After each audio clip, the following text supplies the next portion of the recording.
2 Samuel 5. Alors toutes les tribus d'Israël vinrent trouver David à Hébron et lui dirent « Vois, nous sommes de tes os et de ta chair. Dans le passé déjà, quand Saül était notre roi, c'est toi qui menais Israël en campagne et le ramenais. Et le Seigneur t'a dit « Tu seras le berger d'Israël, mon peuple, tu seras le chef d'Israël. » Ainsi tous les anciens d'Israël vinrent trouver le roi à Hébron. Le roi David fit alliance avec eux, à Hébron, devant le Seigneur. Ils donnèrent l'onction à David pour le faire roi sur Israël. Il avait 30 ans quand il devint roi, et il régna 40 ans. À Hébron, il régna sur Juda pendant 7 ans et demi, et à Jérusalem, il régna 33 ans à la fois sur Israël et sur Juda. Le roi avec ses hommes marcha sur Jérusalem contre les habitants de la région, les Jébuséens. On lui dit « Tu n'entreras pas ici. Des aveugles et des boiteux suffiraient à te repousser. » Autrement dit, David n'entrera pas ici. Mais David s'empara de la forteresse de Sion. C'est la cité de David.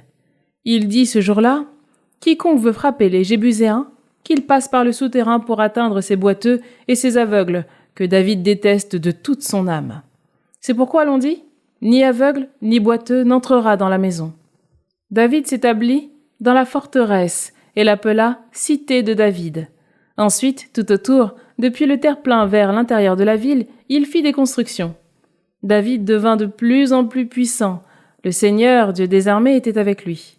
Hiram, le roi de Tyr, envoya des messagers à David, des charpentiers avec du bois de cèdre, des tailleurs de pierre pour les murs, et ils bâtirent pour lui une maison. Alors David comprit que le Seigneur l'avait établi comme roi sur Israël, et qu'il avait exalté sa royauté à cause d'Israël, son peuple.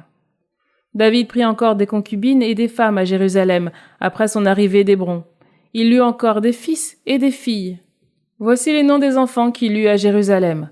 Shamoua, Shobab, Nathan, Salomon, Yibar, Elishua, Népheg, Yafia, Elishama, Eliada, Eliphélet.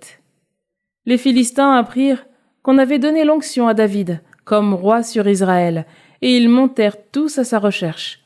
Mais David l'apprit et se réfugia dans la forteresse. Les Philistins arrivèrent et se déployèrent dans le val des Réphaïtes. Alors David consulta le Seigneur.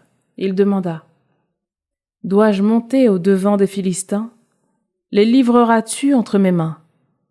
Le Seigneur lui répondit « Monte, oui, je vais livrer les Philistins entre tes mains. » Alors David partit pour Baal Pérasim, où il battit les Philistins, et David déclara « C'est une brèche que le Seigneur a ouverte devant moi chez l'ennemi, comme une brèche ouverte par les eaux. C'est pourquoi on a donné à ce lieu le nom de Baal Pérasim, c'est-à-dire maître des brèches. » Les Philistins avaient abandonné sur place leurs idoles, et David et ses hommes les emportèrent. De nouveau, les Philistins montèrent à l'attaque et se déployèrent dans le val des Réphaïtes. David consulta le Seigneur, qui leur répondit « Ne monte pas, contourne-les par leurs arrières, tu les aborderas devant les Micocouliers.